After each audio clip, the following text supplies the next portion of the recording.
Assalamualaikum warahmatullahi wabarakatuh. Perkenalkan nama saya Hilman Donovaldi. Di sini saya akan menjelaskan mengenai pemrograman ruang dan analisa tapak pada perancangan Sport Center di mata kuliah Perancangan Arsitektur 4, Universitas Mercu Buana. Di sini saya akan menjelaskan mengenai program ruang. Pertama-tama, saya akan menjelaskan mengenai jenis kegiatan pengelola, yaitu pada jenis ruang staf. Di sini pada ruang staf sendiri terdapat ruang manajer, sekretaris, manajer, staf, rapat, arsip, keamanan, dan monitoring CCTV. Untuk jenis ruang servisnya di sini ada locker, musola, toilet pria, toilet wanita, dan toilet disabilitas. Di sini juga ada penjelasan mengenai kapasitas ruangnya, standar ruang, sumber, jumlah, dan luasnya. Dan juga untuk selanjutnya di sini ada ruang penunjang.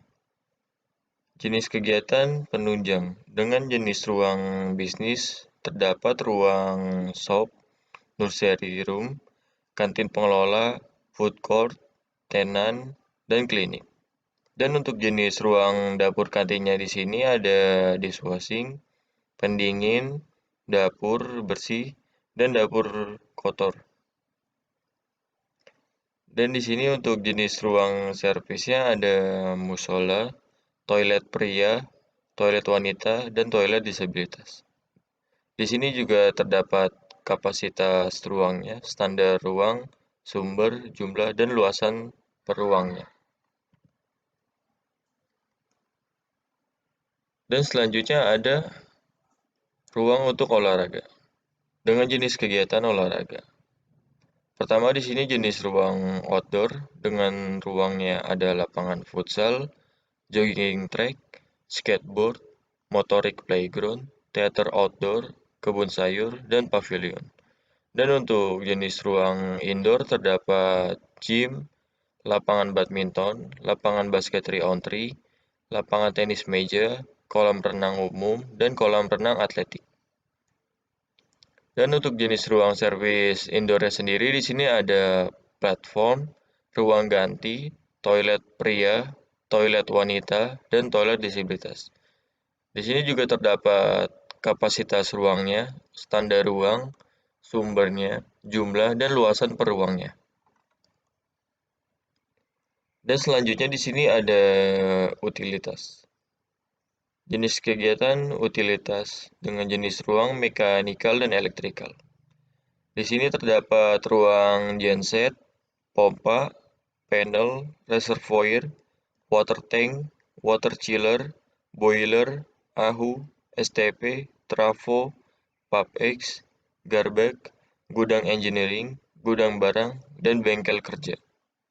Di sini juga terdapat kapasitas, standar ruang, sumber, jumlah, dan luasan per ruangnya. Selanjutnya di sini ada yang terakhir ada parkiran dengan jenis kegiatan parkiran. Pertama ada jenis ruang umum yaitu ruang parkir mobil dan parkir motor. Dan selanjutnya ada jenis ruang pengelola dengan ruang parkir mobil, parkir motor, dan parkir mobil servis. Dan di sini saya akan menjelaskan secara singkat mengenai luasan ruang tersebut pada bangunan yang akan saya rancang. Pertama-tama di sini dengan ruang pengelola seluas 306,7 meter persegi. Dan selanjutnya ada ruang penunjang dengan luas 608,16 meter persegi.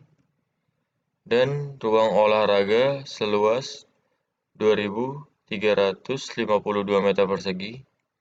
Dan ruang utilitas seluas 681,6 meter persegi. Dan ruang parkiran seluas 1.377,6 meter persegi. Dan luas totalnya yaitu sebesar 5.326 meter persegi. Di sini pada keterangan MH yaitu Metric Handbook, Metric Planning, dan Design Data.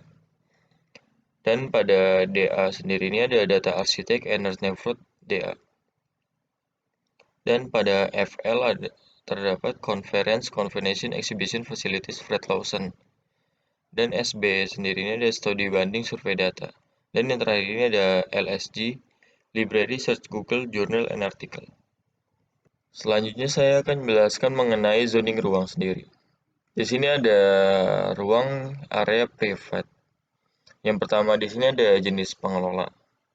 Pertama untuk ruangnya sendiri yaitu ada general manager, kedua ada ruang sekretaris, ketiga ada manager, keempat ada staff, kelima ada rapat, keenam ada arsip, ketujuh ada keamanan, dan yang kedelapan ada monitoring CCTV. Untuk jenis ruang penunjangnya sendiri, kedelapan ada monitoring ada dishwashing, ke-10 ada pendingin, ke-11 ada dapur bersih, dan yang ke-12 ada dapur kotor. Dan selanjutnya ada area semi public dengan jenis ruang penunjang.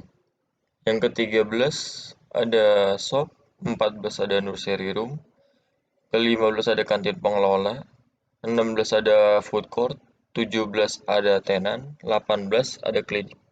Dan selanjutnya jenis ruang olahraga, di sini ada yang ke-19 ada gym, ke-20 lapangan badminton, ke-21 ada lapangan basket 3-on-3, ke-22 ada lapangan tenis meja, ke-23 ada kolam renang umum, ke-24 ada kolam renang atletik, dan selanjutnya ada area publik dengan jenis ruang olahraga.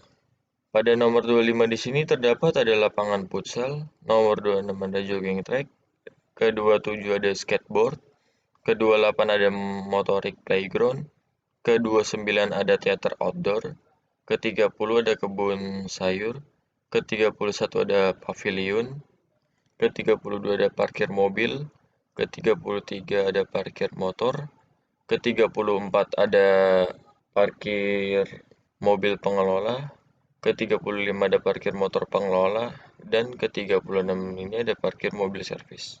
Dengan jenis ruangnya sendiri ini terdapat sebuah parkiran pada area publik sendiri yang pada ruang parkir. Dan yang terakhir ini ada area servis dengan jenis ruang pengelola. Yang pertama di sini ada locker, musola pengelola, toilet pria pengelola, toilet wanita pengelola, toilet disabilitas pengelola. Dan selanjutnya ada jenis ruang olahraga, yaitu ada platform dan ruang ganti. Dan selanjutnya ada jenis ruang untuk penunjang bangunan, yaitu ada toilet pria, toilet wanita, toilet disabilitas, dan musola. Dan yang terakhir ini jenis ruang utilitas, yang nomor 48 ini ada ruang genset, 49 ada pompa, 50 ada panel, 51 ada reservoir, 52 ada water tank, 53 ada water chiller, 54 ada boiler, 55 ada AHU, 56 ada STP, 57 ada trafo, 58 ada pub ice, 59 ada garbe, 60 ada gudang engineering, 61 ada gudang barang, dan yang terakhir 62 ada bengkel kerja. Selanjutnya di sini saya akan menjelaskan mengenai analisis kegiatan. Pertama-tama di sini ada penggunanya ini ada pejalan kaki, parkir kendaraan, dan kendaraan umum. Yang selanjutnya dia akan berorientasi kepada sebuah refreshing, olahraga indoor, dan olahraga outdoor. Di sini untuk olahraga outdoornya sendiri terdapat pada bermain, kegiatan lain, berkebun, dan bermain bola. Dan untuk olahraganya indoor di sini pada kegiatannya ada berupa informasi, bermain bola, bilas badan, buang air besar atau kecil, dan berenang. Di sini dilakukan hanya pada sirkulasi pada umum. Dan selanjutnya untuk lombanya sendiri di sini ada sirkulasi untuk para atlet. Dan untuk mengelolanya sendiri di sini ada bagian untuk mendata para atlet dan pelatih. Di sini terdapat sirkulasi pada pelatih sendiri. Dan kemudian pada refreshing di sini ada belanja, makan, ibadah, kesehatan, buang air besar atau kecil. Di sini dilakukan untuk sirkulasi umum. Dan selanjutnya ada organisasi ruang. Pertama di sini untuk para penggunanya sendiri yang untuk pejalan kaki dapat melewati pedestrian. Untuk yang membawa kendaraan pribadi dapat ke parkiran dan untuk para pengendara umum di sini ada halte. Dan yang kemudian selanjutnya ada outdoor space. Dan kemudian ada lobby, mall, dan outdoor space. Yang dimana di sini akan dilakukan sebuah kegiatan lainnya, yaitu berupa motorik playground dan skateboard, teater outdoor dan pavilion, kebun sayur, dan lapangan futsal. Dan untuk lobby mallnya sendiri di sini ada store, food court, klinik dan nursery room, toilet, dan musola. Di sini untuk kegiatannya sendiri terdapat sirkulasi umum. Yang dimana pada lobby mall sendiri ini merupakan area semi public dan untuk toilet musola merupakan area servis. Dan kemudian pada lobby sport center ini area indoor yaitu terdapat resepsionis dan staff. Pertama-tama untuk bagian staffnya sendiri di sini ada ruang arsip dan ruang rapat. Untuk bagian private pada sirkulasi pelatih. Dan untuk resepsionis ini dilanjutkan pada lapangan badminton, tenis, dan basket. Kemudian ada kolam renang dan gym. Yang dimana di sini adalah ruang semi publik. Dan untuk kegiatan itu terdapat ruang ganti dan toilet untuk area servis. Yang di sini hanya untuk sirkulasi umum. Dan pada kolam renang atletik di sini terdapat semi publik dan hanya untuk sirkulasi atlet. Selanjutnya saya akan menjelaskan mengenai organisasi ruang. Di sini ada pengguna untuk pejalan kaki, untuk parkir kendaraan, dan kendaraan umum. Dan selanjutnya kemudian berorientasi, yaitu berbisnis, kebersihan dan keamanan, dan mengelola. Di sini untuk kebersihan dan keamanan sendiri ada mengawas, merawat barang, membuang sampah, dan merawat tanaman. Dan untuk bagian berbisnis sendiri di sini ada berdagang, memasak dan mencuci, merawat dan mengobati, buang air besar dan kecil, dan ibadah. Dan untuk mengelolanya sendiri di sini hanya terdapat pada sirkulasi manajer sendiri. Yang dimana di sini berkaitan dengan sebuah pemeliharaan dan bekerja. Di sini untuk pemeliharaan dan bekerja sendiri adalah sebuah bagian sirkulasi dari staf. Dan untuk bekerja sendiri di sini ada ruang rapat dan ruang pendataan pada atlet. Dan untuk pemeliharaannya sendiri di sini ada pemeriksaan saluran air, mengatur suhu air, mengelola limbah, mengatur kenyamanan ruang, menyimpan barang, dan semuanya di sini terorganisir pada ruang pengawasan saluran listrik. Dan selanjutnya ada analisis kegiatan mengenai sirkulasi manajer dan sirkulasi staff. Pertama-tama di sini ada pedestrian untuk para pejalan kaki dan parkiran untuk pengendara pribadi dan untuk halte untuk pengendara pengguna umum. Di sini terdapat juga ada outdoor space-nya untuk berorientasi. Pertama-tama di sini ada keamanan, yaitu ada monitoring CCTV, bengkel kerja, kebun sayur, gergaji dan gudang barang. Di sini untuk shop itu ada bagian food court, kantin, pengelola, dan tenan, dan klinik dan nursery pada area semi public. Dan kemudian di sini ada dapur bersih, dapur kotor, dishwashing, dan pendingin pada area privat. Dan di sini ada musola dan toilet. Di sini hanya terdapat untuk sirkulasi para staf. Dan untuk ruang Selanjutnya ada ruang manajer, hanya untuk sirkulasi manajer sendiri, untuk mengelola bagian-bagian lainnya pada penerimaan data. Dan di sini ada berupa utilitas dengan ruangnya sendiri, ada pompa, reservoir dan water tank, water chiller dan boiler, STP, AHU, gudang engineering, dan trafo, PubX panel, dan genset. Dan untuk manajer dan sekretaris sendiri di sini ada ruang rapat dan ruang staf. Selanjutnya saya akan menjelaskan mengenai analisis makro. Untuk analisis makronya sendiri di sini pada kelurahannya ini terdapat Keramat Perla, Selong, Gunung, Gandaria Utara, Pulau, dan Melawai. Untuk batas wilayahnya sendiri, pada arah utara terdapat Kecamatan Tanah Abang. Untuk arah selatan, Kecamatan Cilandak. Sedangkan untuk arah timur, Kecamatan Mampang Perapatan. Dan yang terakhir ini untuk arah barat, Kecamatan Kebayoran Lama. Kecamatan Kebayoran Baru adalah sebuah kecamatan yang terletak di kota Jakarta Selatan dan merupakan pusat pemerintahan dari kota administrasi Jakarta Selatan.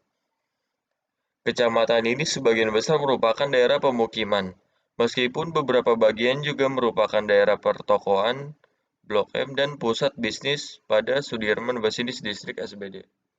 Dan di sini untuk jarak pada area tersebut sekecamatan di sini untuk Gelora Bung Karno terdapat 3,6 km. Dan untuk MRCCC Siloam Hospital Semanggi sejauh 4,6 km dan Stasiun Kebayoran sejauh 3,4 km dan Gandaria City Mall sejauh 2,6 km dan untuk Satya Negara Indonesia University sejauh 3,4 km dan Pondok Indah Grand Mosque sejauh 4,6 km. Dan selanjutnya terdapat analisis meso. Di sini untuk kelurahan terdapat Kelurahan Cipedak, Jalan Gandaria Tengah, nomor 5 dengan RT 13 RW 01, Kelurahan Keramat Pela, Kecamatan Kebayoran Baru, Jakarta Selatan. Di sini pada untuk Kelurahan Cipedak sendiri data wilayahnya dengan luas wilayah yaitu 123,5 ha dan jumlah penduduk 17.372 data pada tahun 2013. Untuk batas wilayahnya sendiri untuk arah utara terdapat Jalan Kyai Maja dan Kelurahan Gunung. Dan untuk arah selatan terdapat Jalan Pela, Kelurahan Gandaria Utara, dan Kelurahan Pulau. Untuk arah timur, Jalan Panglima Polim dan Kelurahan Melawai. Dan yang terakhir untuk arah barat, Kali Grogol dan wilayah Kecamatan Kebayoran Lama. Di sini ada perbandingan jarak dari tapak sendiri, yaitu pada The Pakubuwono View sejauh 3,0 km dan untuk Filosofi Kopi Melawai sejauh 1,8 km dan Pertamina Central Hospital sejauh 700 meter dan Gandaria City Mall sejauh 1,1 km dan MRT Blok BCA sejauh 1,8 km dan Majestic Market sejauh 1,2 km. Selanjutnya di sini saya akan menjelaskan analisis makro. Untuk analisis makro sendiri di sini terdapat sebuah regulasi tapak, yaitu pada lokasi tapak yang berada di area Gor Bulungan dengan luas jalan utama di daerah barat sebesar 10 meter dan di arah selatan sebesar 7 meter. Untuk luas lahan sendiri ini seluas 10.000 meter persegi dengan zona S6 prasarana dan pelayanan umum.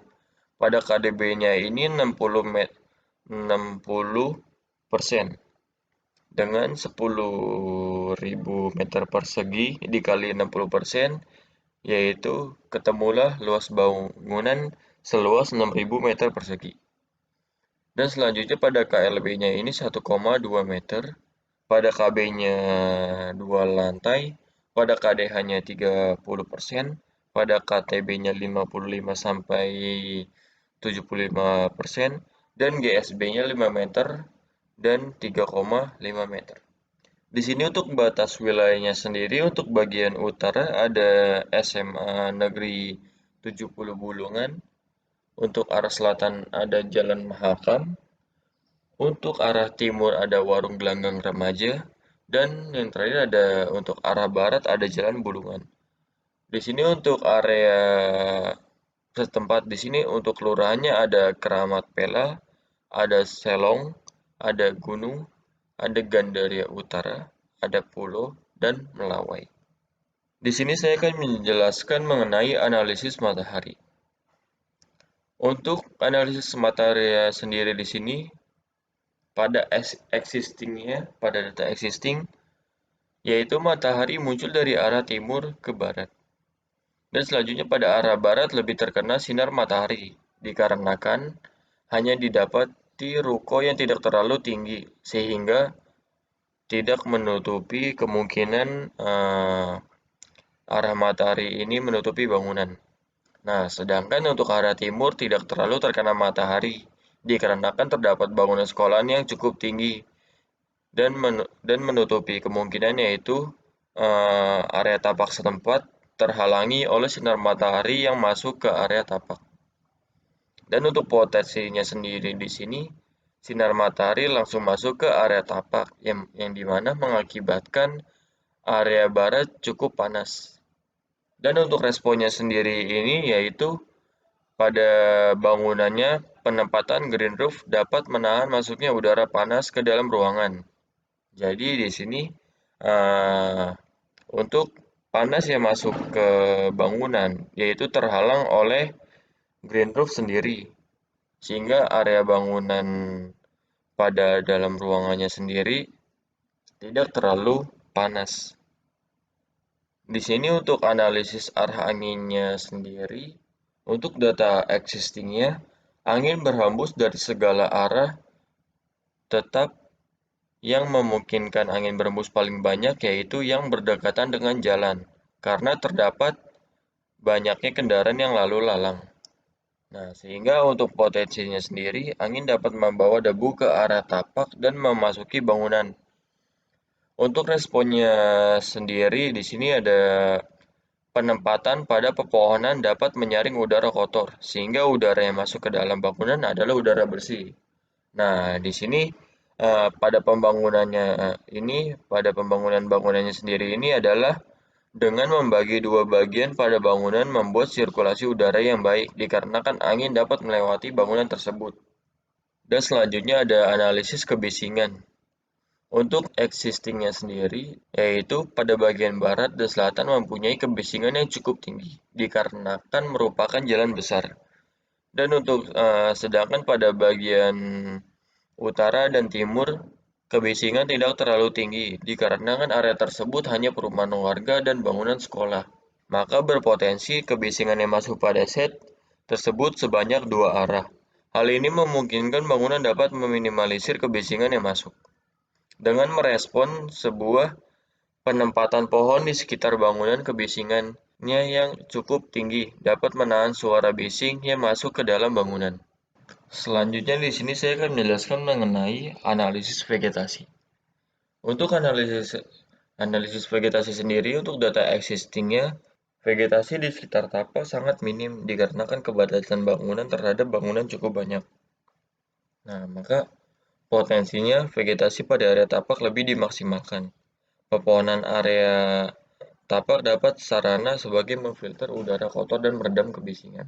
Dengan merespon mempertahankan vegetasi yang sudah ada dan pemberian pepohonan di daerah pedestrian sebagai peneduh untuk pejalan kaki.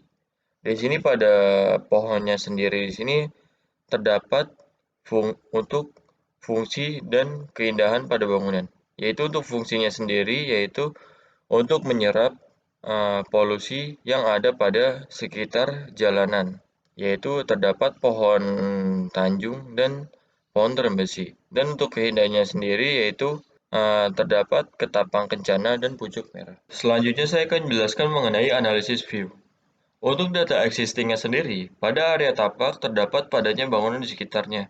Nah, maka potensinya sendiri ini, view yang dihasilkan pada tapak tersebut kurang menarik karena padatnya suatu bangunan pada area tersebut. Nah, maka responnya sendiri yaitu pengolahan tapak tersebut akan diciptakannya view tersendiri di dalamnya.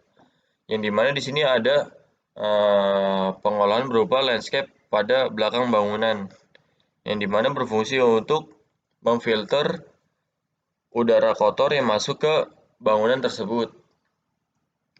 Dan selanjutnya ini ada pembuatan landscape di tengah bangunan, yang dimana untuk view pada bangunan tersebut.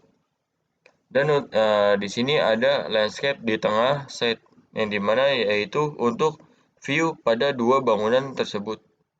Dan di sini ada landscape pedestrian dengan bertujuan untuk kenyamanan pengguna jalan dan juga keindahan pada area bangunan.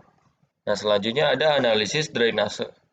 Untuk data existingnya sendiri, sistem drainase yang digunakan pada tapak ini dilanjutkan oleh gorong-gorong atau selokan. Lalu dari selokan dilanjutkan ke roil kota. Dan potensinya sendiri menghindari pembuangan sampah ke drainase dan melakukan pemeliharaan drainase dengan baik. Untuk meresponnya pada analisis drainase ini adalah membuat saluran drainase di pinggiran bangunan untuk menghindari terjadinya genangan air di area bangunan. Dan penampungan air hujan diolah ke water treatment plant. Di sini ada sewage treatment plant, yaitu STP, untuk pengolahan limbah air kotor melalui tempat tersebut. Dan ada water treatment plant WTP untuk pengolahan air hujan melalui tempat tersebut. Yang dimana pada WTP dan STP ini penaruhannya di belakang bangunan. Dan untuk di sini terdapat pembuangan limbah air kotor melalui gorong-gorong ataupun selokan, yang kemudian di sini masuk ke riol kota. Nah, di sini untuk merespon bangunannya sendiri pada tapak, yaitu membuat lekukan pada atap bangunan dengan tujuan untuk memudahkan air hujan turun memasuki pipa pembuangan yang kemudian akan diolah ke WTP. Selanjutnya saya akan menjelaskan mengenai analisis aksesibilitas, yaitu untuk data existingnya sendiri pada arah utara terdapat jalan masuk ke SMA 70 Bulungan dan kondisi tidak terlalu padat. Pada arah barat terdapat jalan Bulungan yang kondisi cukup padat dikarenakan jalan utama, dan pada arah selatan terdapat jalan Mahakam yang sangat padat karena jalan tersebut merupakan suatu perempatan yang menghubungkan jalan lain yang menuju ke arah Gor Bulungan. Untuk potensinya sendiri terdapat pedestrian yang digunakan untuk akses pejalan kaki, dan terdapatnya angkutan umum yang sering lalu lalang. Untuk merespon analisis aksesibilitas sendiri ini, yaitu pengolahan aksesibilitas tapak dengan menciptakan sirkulasi yang baik, yaitu penempatan trotoar sepanjang tapak untuk akses pejalan kaki, yang didesain untuk kenyamanan para pejalan kaki. Dan selanjutnya penempatan pintu masuk pada bagian barat dan pintu keluar pada bagian selatan untuk kendaraan pribadi, yaitu di mana untuk kendaraan pribadi ini memasuki area basement. Dan di sini yang terakhir ini ada penempatan halte untuk akses pengguna kendaraan umum. Selanjutnya, konsep yang saya ambil ini adalah Biotek Sport Center. Biotek berasal dari kata Bay yang diambil dari kata bio yang berarti kehidupan, dan tek yang berarti sebuah pengetahuan, di mana konsep ini mempertimbangkan ekonomi, sosial, dan binaan lingkungan yang baik dengan tujuan untuk kehidupan yang berkelanjutan. Konsep ini juga menerapkan bangunan yang lebih ramah terhadap lingkungan dengan cara mengoptimalkan efisiensi energi dan memikirkan dampak terhadap lingkungan dengan adanya sebuah gabungan pengetahuan teknologi terhadap bangunannya. Berikut adalah aspek dari konsep tersebut, yaitu pertama ada connectivity, yaitu membangun konektivitas dan aktivitas berkelanjutan dalam setiap masa menggunakan ruang terbuka, jalur pedestrian, dan penghubung transportasi publik. Dan yang kedua ada integration, yaitu mengintegrasikan antara seluruh elemen bangunan ruang dalam serta ruang luar secara efektif dan efisien. Dan yang ketiga ada social connectivity, yaitu konsep ruang yang mendukung interaksi sosial untuk membangun networking dan komunitas yang kuat. Yang keempat ada open public space, yaitu menyediakan ruang terbuka publik yang digunakan sebagai ruang interaksi serta olahraga baik indoor maupun outdoor. Dan yang kelima ada ecological dan sustainability, yaitu konsep arsitektur hijau diterapkan mengacu pada pemanfaatan cahaya alami, pengkondisian udara alami, dan pemilihan materi bangunan. Dan yang terakhir ada security dan accessibility, yaitu keamanan dalam pemakaian fasilitas serta aksesibilitas terhadap penyandang disabilitas. Selanjutnya saya akan menjelaskan mengenai zoning masa bangunan. Pertama-tama di sini saya akan menjelaskan mengenai zoning ruang. Untuk pada bangunannya sendiri, saya membuat bangunan ini menjadi dua masa bangunan. Yang pertama di sini ada untuk masa satu ada masa tunggal dan untuk masa duanya terdapat dua masa. Untuk warna hijau merupakan sport health yang berfungsi untuk sarana olahraga. Dan untuk warna merah merupakan polel, difungsikan untuk sarana olahraga basah seperti berenang pada ruang kolam renang. Dan untuk warna oranye merupakan mall, difungsikan untuk sarana rekreasi seperti tempat perbelanjaan dan makan-makan.